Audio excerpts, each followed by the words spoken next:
ऊस वाहतूक करणाऱ्या भरधाव ट्रॅक्टर ट्रॉलीच्या धडकेत दुचाकी स्वाराचा मृत्यू, ट्रॅक्टर चालक फरार.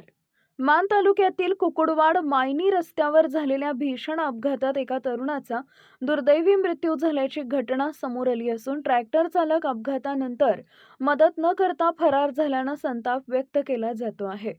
दिनांक 10 जानेवारी 2026 रोजी रात्री 8:30च्या सुमारास मौजे कुकुडवाड तालुका मान जिल्हा सातारा गावच्या हद्दीत कुकुडवाड येथून मायनीच्या दिशेने जाणाऱ्या रस्त्यावर कुकुडवाडपासून सुमारे 1.5 किलोमीटर अंतरावर हा अपघात घडला.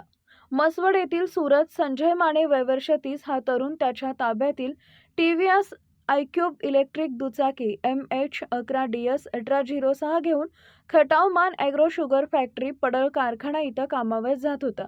याचवेळी पुढे जाणारा मॅसी फर्ग्युसन कंपनीचा लाल रंगाचा ट्रॅक्टर MH11BZ 1360 व त्यास जोडलेल्या 2 उसानं भरलेल्या ट्रॉल्या चालक भारत विठ्ठल शिंदे राहणार ढाकणी तालुका मान यानं रस्त्याच्या परिस्थितीकडे दुर्लक्ष करून निष्काळजीपणे व भरधाव वेगानं चालवल्या. त्यामुळे ट्रॅक्टर व ट्रॉली जोडणारी पिन तुटून ट्रॉल्या रस्त्यावर मागे सरकल्या आणि पाठीमागून येणाऱ्या दुचाकीस्वार सूरज माने यांना जोरदार धडक बसली.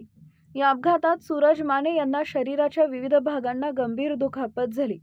ट्रॉलीनं त्यांना पाठीमागे दाबत नेल्यानं ते गंभीर जखमी झाले आणि जागीच त्यांचा मृत्यू झालाय.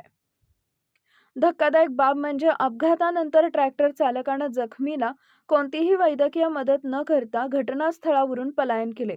या प्रकरणी मैताचा भाऊ धीरज संजय माने वय वर्ष 33 राहणार मसवड यांनी दिलेल्या फिर्यादीवरून मसवड पोलीस ठाण्यात गुन्हा दाखल करण्यात आला आहे. या घटनेचा पुढील तपास पोलीस हवालदार खाडे बक्कल नंबर 376 करत असून फरार ट्रॅक्टर चालकाचा शोध सुरू असल्याची माहिती पोलिसांनी दिली आहे. आवाज न्यूजसाठी संदीप जठार, गोंदवले.